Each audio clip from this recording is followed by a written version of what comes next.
Once upon a time, many years ago, there was a poor little girl who lived with her father in a small house. Her mother had died when she was just a baby. One day before New Year's Eve, her father told her to go to the nearby market to buy some food for him. He gave her a few coins and wrapped her in a warm coat. But he forgot that it was freezing cold outside. So when the little girl stepped out into the street, she immediately felt the biting wind. The snow was falling heavily, covering the rooftops and the bare branches of the trees. She pulled her coat tightly round her and hurried to the market. But nobody at the market wanted to talk to her. They only had eyes for their own loved ones, for the food and drink, for the music and dancing. Nobody stopped to ask where her parents were, or where she lived, or how she would get home. And so she walked from stall to stall, holding her basket in her hands and shivering from the cold. She tried to keep calm, telling herself that everything would be fine. But after a while, she couldn't stand the cold anymore. She took her bundle of matches out of her pocket and struck one. It flared up brightly, and she could feel its warmth on her cheeks.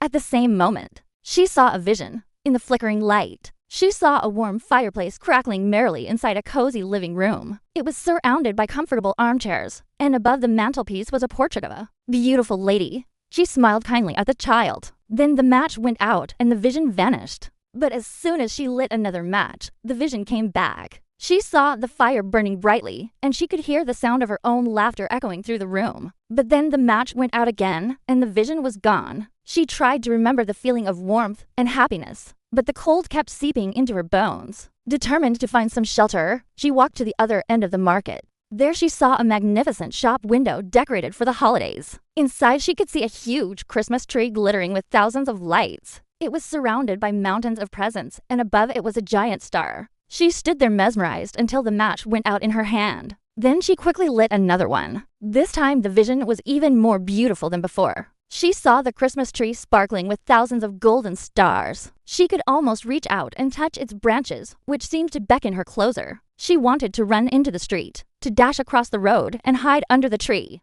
But then the match flickered and went out. She looked around, but the tree was nowhere to be seen. Instead, she was back in the same spot with nothing but the snow and the cold. With trembling hands, she lit another match, and in its faint glow, she saw her loving grandmother, smiling and reaching out her hand. She looked happy and peaceful, as if she wasn't cold or lonely. She wanted to run to her, but the match went out and the vision vanished. When the last match burned out, the little girl felt no more pain, no more cold. She had gone to a place of peace, where she would never be lonely again. Every year, we tell the story of the little match girl during the holiday season. It reminds us to be kind to those in need, to never forget those who are cold or hungry or alone. It doesn't matter if someone is rich or poor, young or old. We should always treat them with compassion and respect. After all, they may be the ones who need our help the most.